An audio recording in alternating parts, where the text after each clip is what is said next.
নমস্কাৰ সকলোলৈকে মই আজি আপোনালোকলৈ আনিছো আমৰ আচাৰ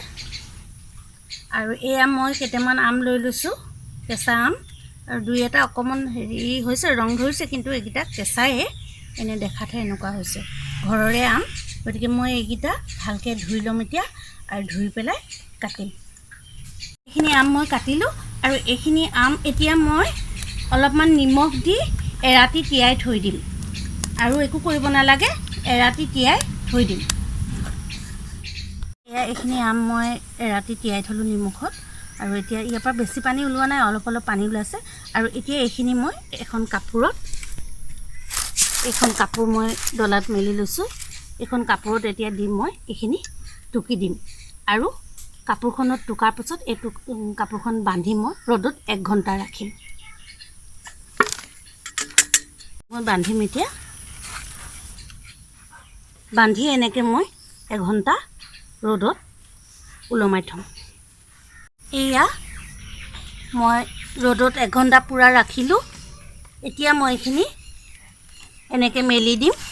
ডলাখনত কাপোৰখনৰ সৈতে আৰু এতিয়া মই আকৌ এইখিনি ৰ'দত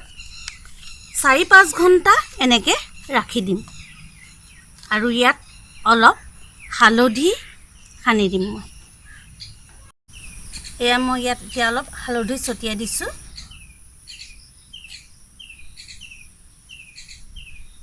হালধি দিলে এইখিনি বেয়া নহয় ৰ'দত যদি হালধিটো এনেকে লাগি যায় আপোনালোকে এনেকে অলপ লৰাই দিব আৰু পানীটো পুৰা টুক খাই গৈছে গতিকে আপোনালোকে দেখিছে পানী নাই ইয়াত পানী থাকিব নালাগে পানীটো পুৰা টুকি ল'ব লাগে মই যেনেকৈ আপোনালোকক আগতে ক'লো যে আমখিনি কাটি এৰাতি তিয়াই থব তাৰ পিছত কাপোৰখনত টুকি পেলাই 1 ঘণ্টা দিনত পুৰা ৰ'দত উলমাই থব তাৰ পাছত আকৌ এনেকে ডলাত মেলি হালধি সানি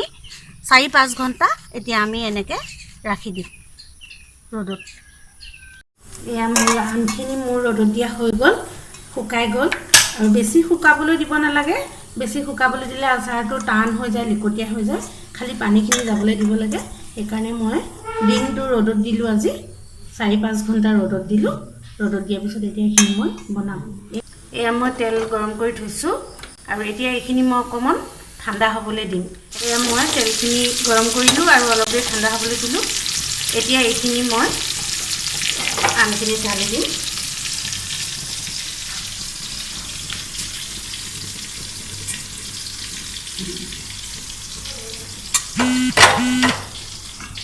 এয়া আমখিনি ঢালি দিলো মই বেছি তেল দিয়া নাই আপোনালোকে ইচ্ছা কৰিলে আৰু তেল দিব পাৰে অলপ নিমখ দিছো কাৰণ মই যেহেতু নিমখ পানীত আগতে তিয়াই থৈছিলো সেইকাৰণে বেছিকৈ দিয়া নাই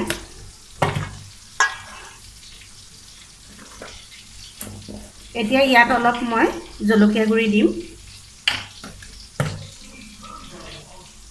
জ্বলা অনুসৰি আপোনালোকে দিব বেছি জ্বলা খালে বেছি দিব কম জ্বলা খালে কম দিব মই ইমানখিনি দিছো আৰু এতিয়া মই ইয়াত এয়া আচাৰৰ মছলা এনেকে বজাৰত কিনিবলৈ পোৱা যায়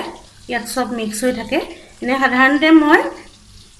গোটা জিৰা গোটা ধনিয়া সৰিয়হ মিঠি গুটি নিজে গৰম কৰি খুন্দি পেলাই বনাওঁ কিন্তু আজি মই এয়া প্ৰথম বজাৰৰ পৰা কিনি অনা মছলা ব্যৱহাৰ কৰিছো আপোনালোকো ব্যৱহাৰ কৰি চাবচোন কেনেকুৱা লাগে এয়া এইখিনি মই ইমানখিনি আমৰ কাৰণে ইমানখিনি দিব লাগিব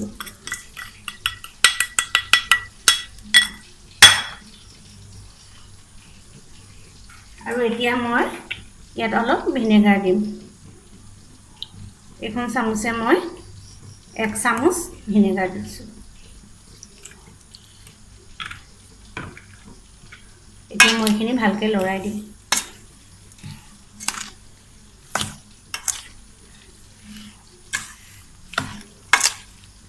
এয়া সব এনেকে ভালদৰে লৰাই দিব কিন্তু এটা কথা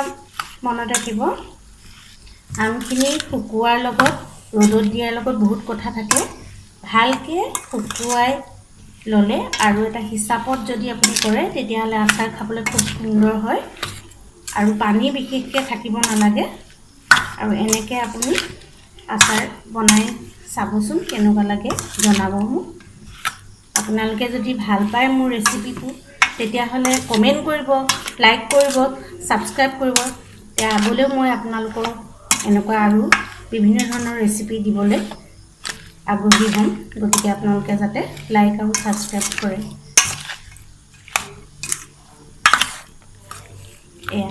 এইখিনি এতিয়া আমি বটলত ভৰাই থলে এসপ্তাহমানৰ পাছত খাবলৈ খুব সুন্দৰ হ'ব এয়া চক ৰংটো হইতে ইমান ধুনীয়া লাগিছে গতিকে আপোনালোকে যাতে লাইক কৰে সাবস্ক্ৰাইব কৰে আৰু কমেন্টও দিয়ে যাতে কেনেকুৱা লাগিছে মোক জনাব থ্যাংক ইউ